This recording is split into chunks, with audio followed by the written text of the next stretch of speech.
Hello mes enfants, on se retrouve aujourd'hui pour une nouvelle vidéo. Oui, j'ai les cheveux mouillés.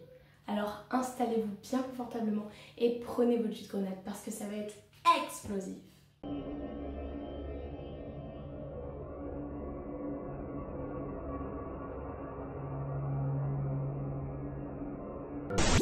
Aujourd'hui, je vous parle de Gennady Mikasevich, aussi connu sous le nom du tueur de Vitebsk. C'est un tueur en série biélorusse qui a tué 36 femmes et a avoué le meurtre de 43 personnes. Alors, vous le connaissez? Non?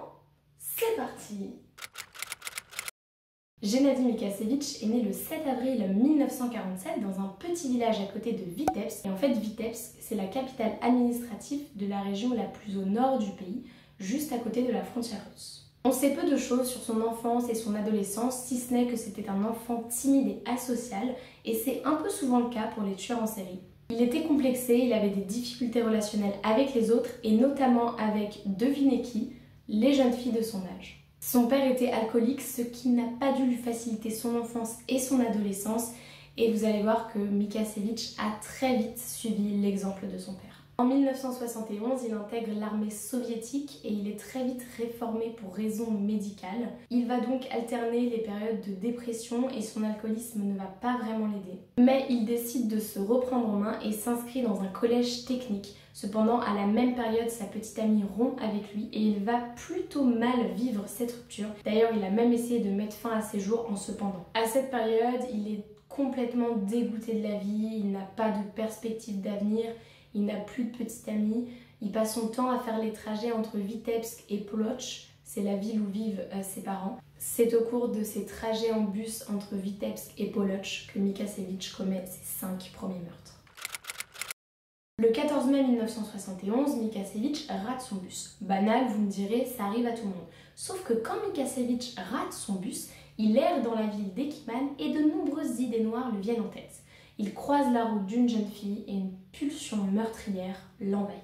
Comme il n'y avait aucun témoin, Mikasevich a agressé Lyudmila Andaralova. En fait, il l'a tout simplement attirée à l'écart de la route dans les bois. Il abuse d'elle, il l'étrangle avec sa propre écharpe et il vole quelques effets personnels de sa victime. Le corps de la jeune fille, partiellement dissimulé sous des mottes d'herbe, a été retrouvé 2 jours plus tard à une 50aine de mètres de la route et elle n'avait plus ses chaussures et vous verrez plus tard que c'est une signature de Mikasevich. Par contre, cette dernière n'a jamais vraiment été expliquée. Les policiers en ont déduit que la victime avait été étranglée avec la main droite et avait été aussi bâillonnée avec la main gauche. Ils ont retrouvé des écorchures sur le front, les joues ainsi que sur la bouche, mais aussi des traces de griffures sur les membres inférieurs et sur le dos, preuve que la victime a été traînée.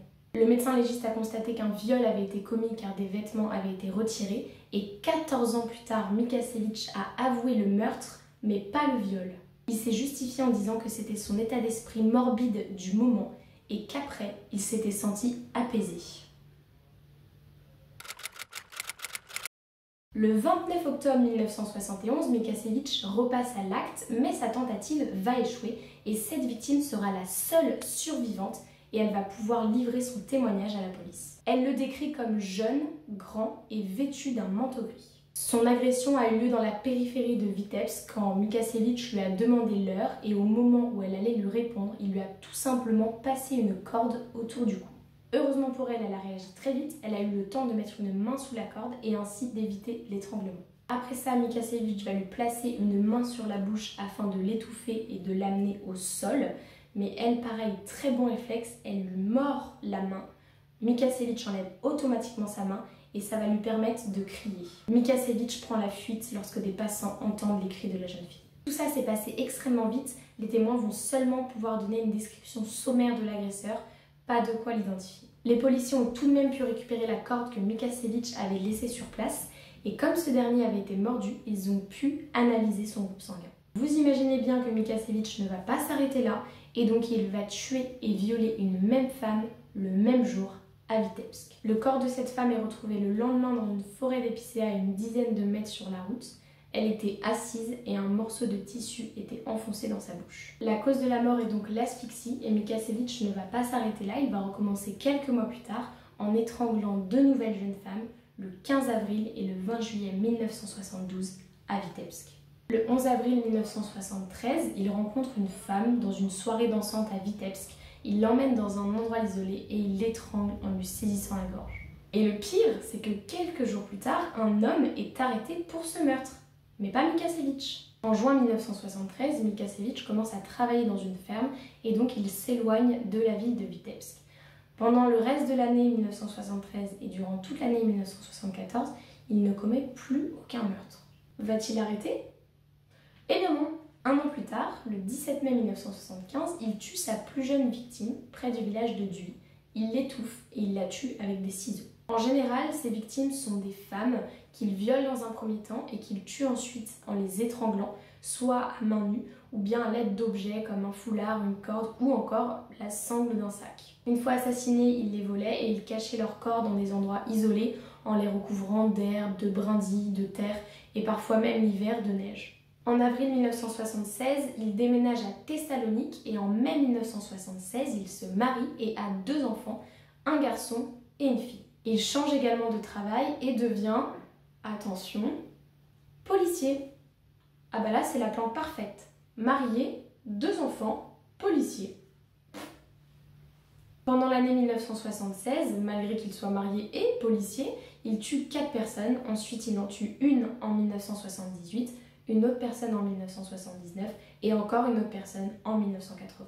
Bon, je ne vais pas tous les énumérer non plus. Toutes ces victimes sont repérées et agressées lors de ces trajets en bus et parfois même aux arrêts de bus. En 1980, la police commence à se dire que toutes ces femmes étranglées au bord des routes depuis 5 ans, c'est quand même un petit peu bizarre. Le jeune détective Nikolai Ivanovitch était persuadé que ces meurtres étaient l'œuvre d'une seule personne, mais d'autres enquêteurs-chercheurs vont le contredire car ils sont persuadés qu'il y a plusieurs personnes. La police a ensuite découvert grâce à des témoins oculaires que le tueur avait une Zaporozhets rouge. Je vous mettrai une image parce que même moi je connais pas cette voiture. Et ils ont dû chercher plus de 200 000 références. Bizarrement, Mikašević est très impliqué dans l'affaire.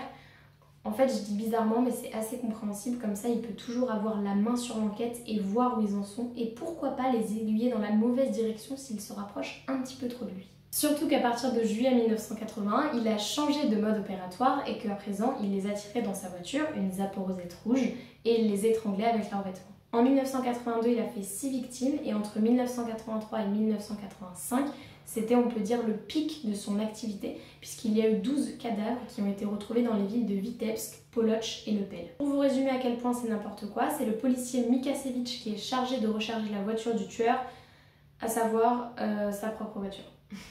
Comme selon lui, il est impossible qu'il se fasse attraper et qu'il commence à s'ennuyer un petit peu, il décide d'envoyer un courrier à la presse où il affirme que le tueur fait partie d'une organisation politique secrète, les Patriotes de Vitebsk, et où il appelle les membres de cette organisation à continuer, je cite, le massacre de ces chiennes lubriques. Bien entendu, les Patriotes de Vitebsk, ça n'existe pas, et le seul taré qui en fait partie, c'est Mikašević. Comme la presse, ça ne suffit pas, on a retrouvé le même message dans la bouche de ces 2 dernières victimes le 27 octobre et le 7 novembre 1985. Et comme Mikašević aime le challenge, il écrit toutes ses lettres à la main de sorte à ce qu'un expert puisse étudier l'écriture et, pourquoi pas, le trouver. Ils ont analysé 556 000 échantillons et 312 000 passeports avant de tomber sur Mikašević. Il est arrêté le 9 décembre 1985, mais quand les 3 équipes de police sont arrivées chez lui, il n'était pas là. En fait, il avait pris un congé pour aller voir sa famille dans la ville de Goriana.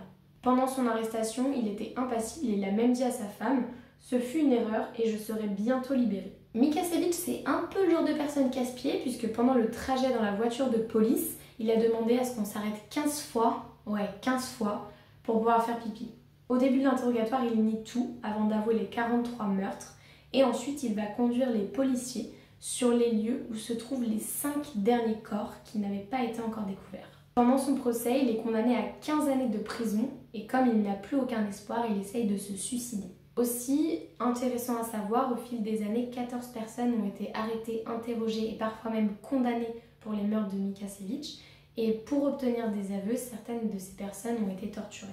2 personnes ont été condamnées à mort et exécutées et d'autres personnes ont essayé de se suicider. Selon un rapport psychiatrique, Mikašević pourrait être responsable de ces actes. Il est condamné à mort par un peloton et la sentence a été exécutée en 1987 alors que Mikašević avait 40 ans. Enfin, les 14 personnes qui avaient été condamnées à la place de Mikašević ont été acquittées de tout soupçon et aussi le procureur Valeri Soroko qui avait condamné un innocent qui s'appelait Oleg Adamov à 15 ans de prison a écopé de 4 ans pour abus de pouvoir. Voilà, c'est la fin de cette vidéo, j'espère qu'elle vous aura plu. Comme d'habitude, je vous attends dans les commentaires et je vous dis à la semaine prochaine pour une nouvelle vidéo.